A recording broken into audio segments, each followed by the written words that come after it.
Hello. All right. So the last lesson in Unit 2 is going to be about interpreting graphs of functions. So we're really going to be looking at just different graphs, different sets of data, and we're going to be interpreting what the graphs and data are conveying. So essentially, this is about translating math to English and vice versa. So for this first one, we want to find which one of these graphs best represents this data. So if you look at our table here, we have the number of uses of sunscreen and the amount of sunscreen. So if you notice, they don't actually explicitly tell you which one's X and which one's Y. You actually have to say and identify which ones are independent and dependent. So if you look, the amount of sunscreen is actually going to depend on the number of uses, which means that's your Y, and number of uses is your X. So now we have to look at our table and look at the information. So if you look, we have a constant change of minus 0.2. So they're constantly using it. So the volume of that canister of sunscreen is steadily decreasing. So if you look at our first graph here, so if you notice the very last one, it is following a linear pattern. However, if you look here, by the first, second, by the third use, it's saying the canister is empty. But if you look at the third use, it still has sunscreen inside the canister. So this one's definitely not going to be our graph. So this one is out. So if you look at B, this pattern of this graph follows a curve. So because the change is constant, a constant change means linear.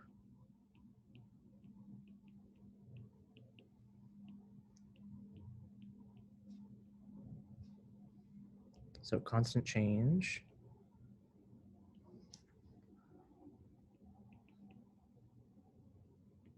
So just in case I haven't mentioned this before, so the arrow here, the double arrow with just means implies. All right, so which means because it's a linear pattern, B cannot be it. Which means if you look at C, we follow a linear pattern. It doesn't hit 0, which means C is going to be our graph.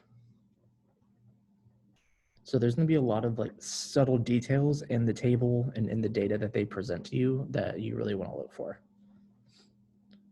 All right, so now we're going to be looking at a couple word problems. So what are the variables in the graph, and use the graph to describe how the variables are related. So if you look, they give us our variables on the graph. So our X is on the bottom. Let's actually draw an X. There we go. And then on the side, we have our Y value. So in this case, X is going to represent the car weight.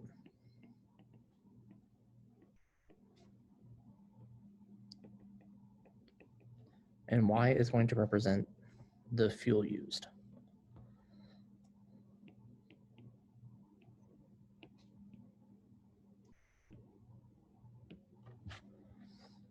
All right, and then the next part of the question is use the graph to describe how the variables are related. So we're just essentially putting what's happening in the graph into words. So if you look, as the car weight is increasing, so as the X is going to the right, then you also notice how the fuel used is also increasing. So these are what we call directly related. So what that means is as X is increasing, then Y is increasing. So I just want to put that in terms of the variables. So what that means is as the car weight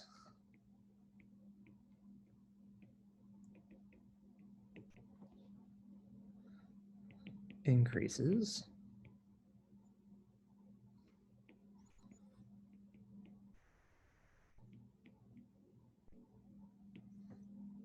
the fuel used, English is hard. English is really hard.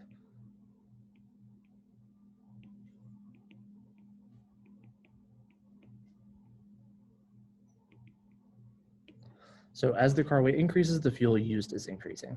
So think of it this way.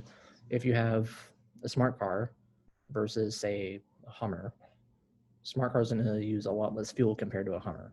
The smart car is a lot lighter, whereas the Hummer is much heavier. So the Hummer is going to use much more fuel. All right. So looking at the next one, so the temperature is increased by 15 degrees from 7 o'clock to 10 o'clock. Does the graph shown represent this scenario? Why or why not? So in this case, the temperature increased by 15 degrees. So in this case, the graph should actually be going up. So in this case, if you look at the graph, it's actually going down. So in this case, it is not. So the graph should be increasing, not decreasing.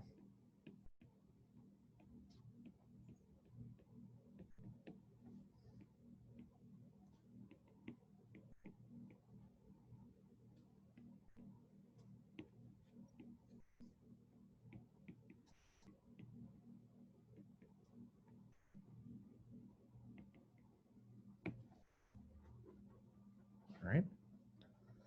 All right, now for this next one, this is really kind of identifying parts of a graph. So this one's actually, dare I say, a summary of the lesson right here. So given these different segments, we actually want to match them to, say, rising slowly or falling quickly, constant, or whatever. Okay, so we want to look at these in terms of, say, position or speed. All right, so in this case, we're going to label A, B, C, D, and E. So if I look at A,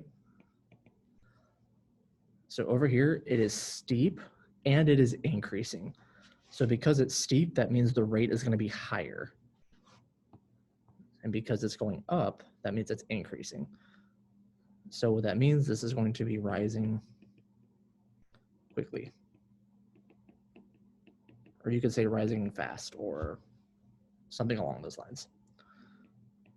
So if I look at B, so it's similar to part A in the fact that it's increasing. However, it's what we call flatter. So it's not as steep.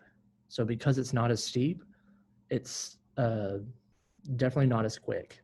However, it's still going up, so it's still increasing, which means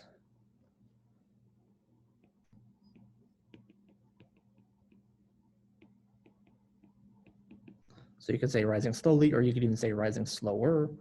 So just as long as you can differentiate the different aspects of A and B, that's all we're really looking for. All right, so for part C, notice how it's completely flat. It's leveled, it's completely horizontal. That means it's going to be constant. It's not changing at all. So the way that we name that is literally just constant. It's not changing. All right, and then for part D and E, so kind of similar to A and B, but in the aspect here, now it's decreasing. So we're really looking at the variation in steepness. So how are those two different?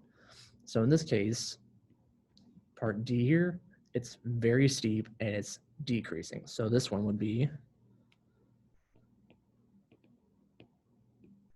falling quickly. Okay, and then part E, similar story. It's still decreasing, but it's not decreasing at the same quick rate. It's actually decreasing at a slower rate. So because it's flatter, it's going to be decreasing or falling slowly. Okay, so those are the different ways that we're going to name those. All right, so moving on to more data that we have to interpret. So now we want to determine, does the set of ordered pairs represent a linear function? And you need to explain.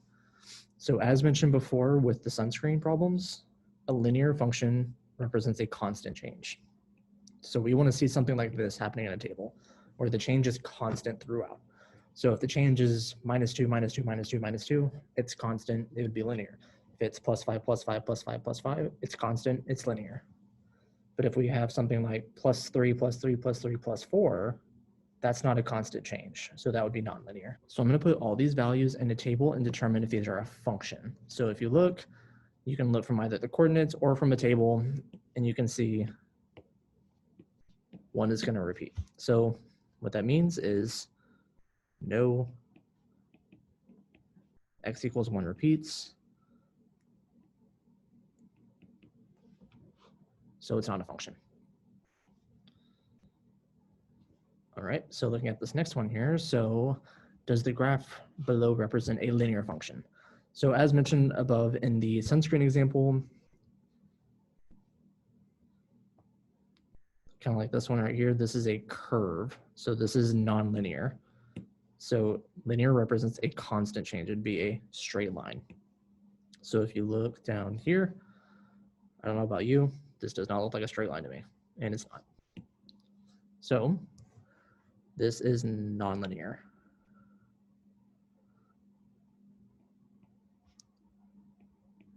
Not a constant change.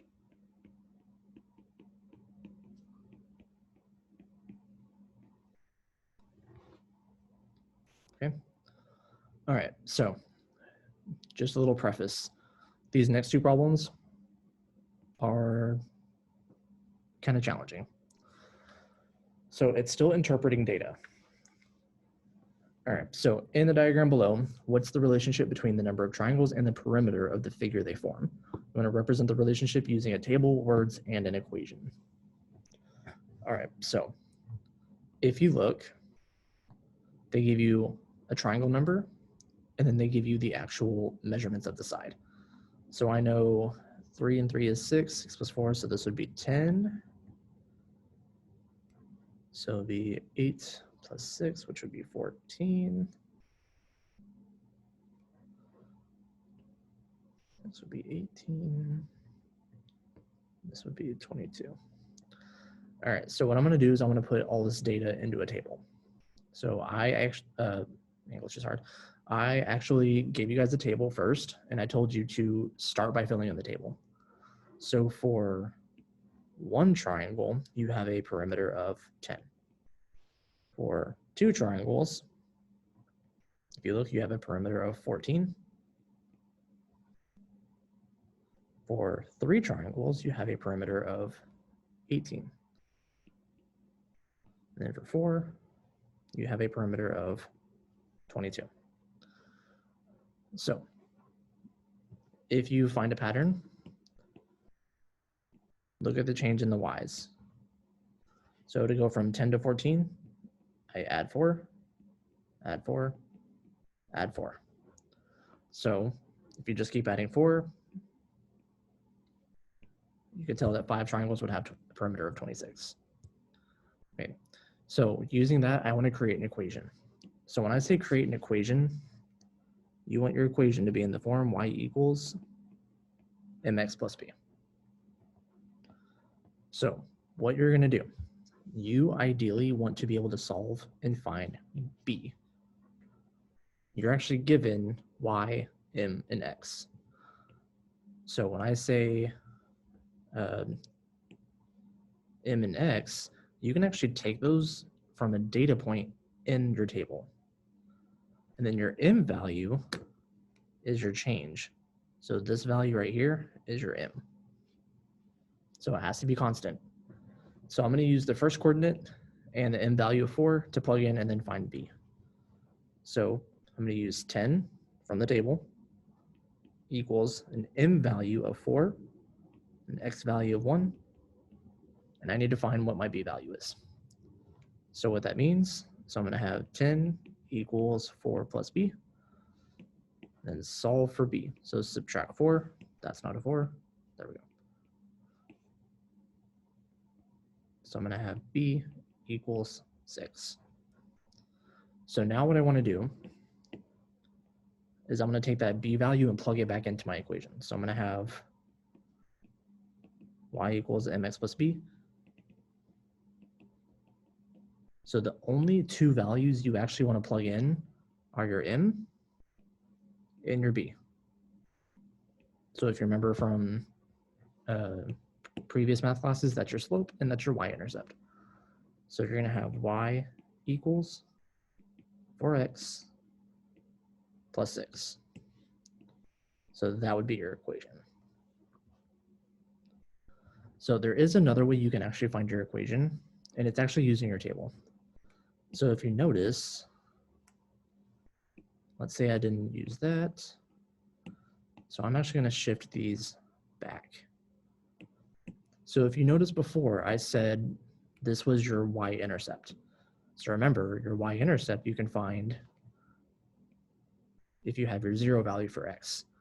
So if I'm going down by adding 4, you can go the other way by subtracting 4. So 10 minus 4 gives you 6, which is your b value. So you could also do it that way, which I think is actually a lot easier.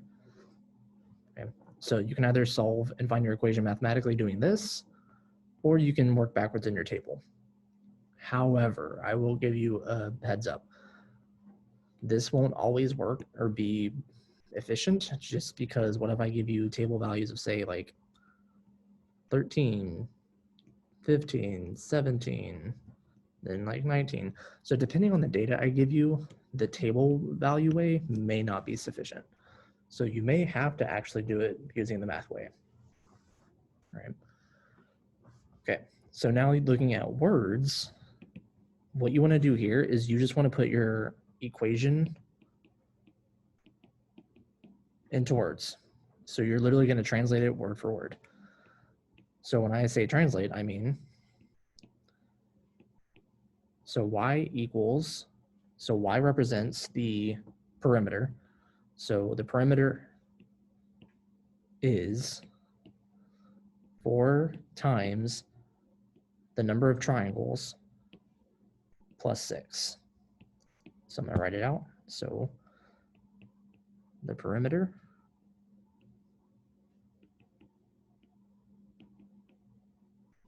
is 4 times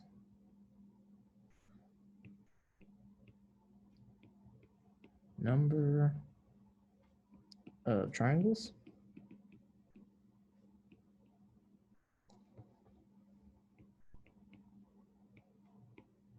plus 6. Okay. So the perimeter is 4 times the number of triangles plus 6. So it's literally the equation word for word in words. Okay. So you don't have to color code or anything like that. So I would just require the words. So just like that. So I do this just so you can kind of see like what word corresponds to what value in the equation. Okay. So you're going to be expected to be able to fill out the table, the equation, and the words. So what I can also say is I may give you a table, and I may actually give you pre-filled values. So let's say I wanted you to find the perimeter if I give you 10 triangles. Well, then you would actually have to find the value using function notation from 2C. So remember, if I give you an X, that means you have to find f of 10. Whereas if I give you the Y value, let's say the perimeter is 56, find the number of triangles. That means you'd be finding f of x equals 56. Okay. All right. Oh, so speaking of pre-filled, here we go.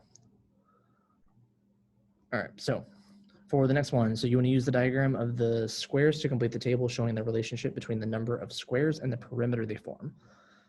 Then fill in the missing parts of the table and represent the relationship with an equation and words. So notice how I actually tell you in the problem the relationship between the number of squares and the perimeter of the figure they form. Those are the two variables that we're looking at. So just like up here, they told you the relationship between number of triangles and the perimeter they form. So they give you the two variables that you're comparing for your table.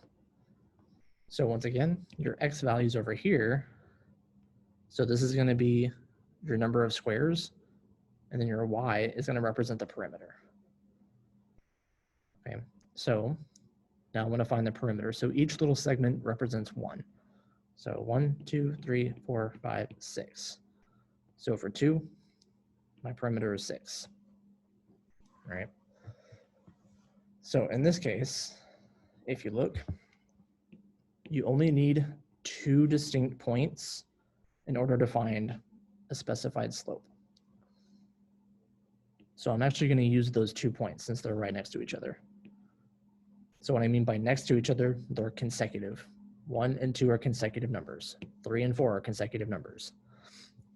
All right, so my change here is +2, which means this is my m value. Okay, so I'm going to plug in 1 for my x and 4 for my y. So this is my x, that's my y, and I want to find my b value. So you have to find your equation in order to be able to solve and find those other values. So I'm going to have y equals mx plus b. So for y, I'm going to use 4 from my table. My m value is 2 from the change, and my x value is 1 plus b. So now I'm going to solve for b. So I have 4 equals 2 plus b. Subtract 2. So 4 minus 2 gives you 2. So our b value is 2. So now if I write my equation, remember only replacing the m and the b values. So we're going to have y equals 2x plus 2. So here's our equation. So now I want to use that equation to help fill in the rest of my table.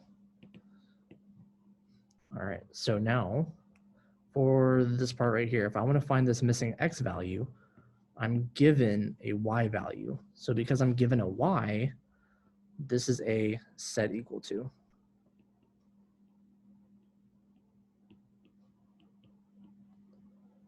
Whereas over here, I'm given an x, so this is a plug-in. Okay, so I'm going to set it equal to 16 first. So for the first part, have f of x equals 16. So I'm going to do 2x plus 2 equals 16, and I want to solve for that corresponding x value. So I'm going to subtract 2. So 2x equals 14. It's terrible. Okay, divide. So x is equal to 7. So that's that table value. All right, now I want to find f of 14. So I'm given the x value, which means I'm finding f of 14. So I'm going to plug it in to the function. So 2 times 14 is 28, plus 2 gives you 30. So this value is 30. And last but not least, now we want to find f of x equals 52. So 2x plus 2 equals 52. So I'm going to subtract, so minus 2. So I have 2x equals 50. Now I'm going to divide both sides by 2. So I have x equals 25.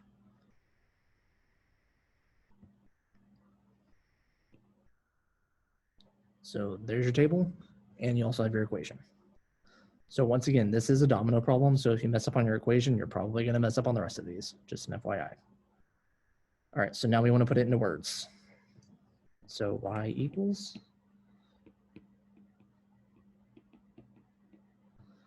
All right, so as mentioned before, you don't have to do this part, although I would recommend it just to cover all your bases. So y represents the perimeter. So the perimeter, it's not. So there we go. That way we can color code. So the perimeter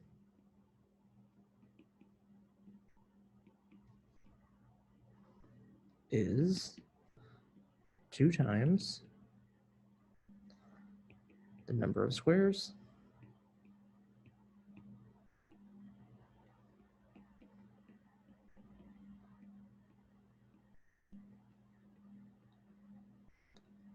plus 2. All right, so the perimeter is, which is equals, so 2 times, nope, just 2. So 2 times x, and x represents, oh my god, there we go, the number of squares